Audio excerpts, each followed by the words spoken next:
Welcome to AK classes.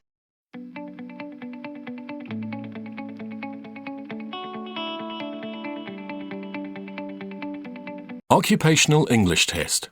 Sample Test 1. Listening Test. This test has 3 parts. In each part, you'll hear a number of different extracts. At the start of each extract, you'll hear this sound. You'll have time to read the questions before you hear each extract, and you'll hear each extract once only. Complete your answers as you listen. At the end of the test, you'll have 2 minutes to check your answers. Part A. In this part of the test, you'll hear 2 different extracts. In each extract, a health professional is talking to a patient.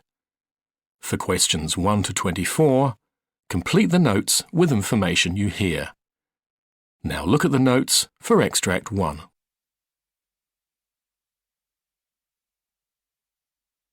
Extract 1. Questions 1 to 12. You hear a physiotherapist talking to a new patient called Ray Sands. For questions 1 to 12, complete the notes with a word or short phrase. You now have 30 seconds to look at the notes.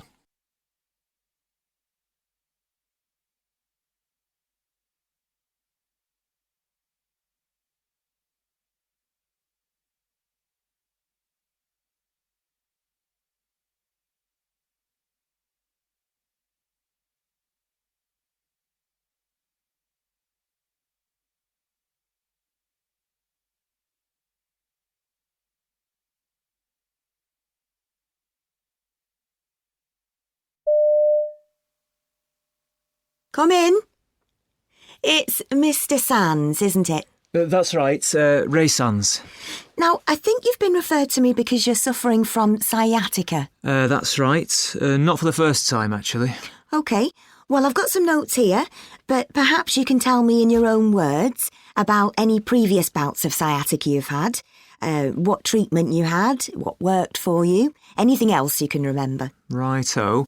Well, it all started when I hurt my back, about 18 months ago now. OK.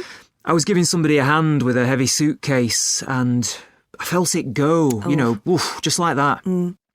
Anyway, I slowly got over that, despite occasional flare-ups, and then, out the blue, about a year ago, sciatica developed. And it was 6 months till that finally cleared up altogether.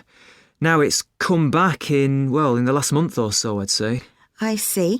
And your GP said it was sciatica? Yeah, I had this pain all the way down my right leg, and she said the real problem was in my back because the sciatic nerve was getting trapped. Right.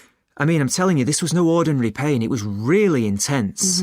I mean, to the extent that I couldn't stand for very long, couldn't walk hardly any distance, I couldn't sleep. Oh. I mean, the most frustrating bit for me was that I couldn't even turn over in bed. It just hurt so much. I just couldn't get comfortable. Do you know what I mean?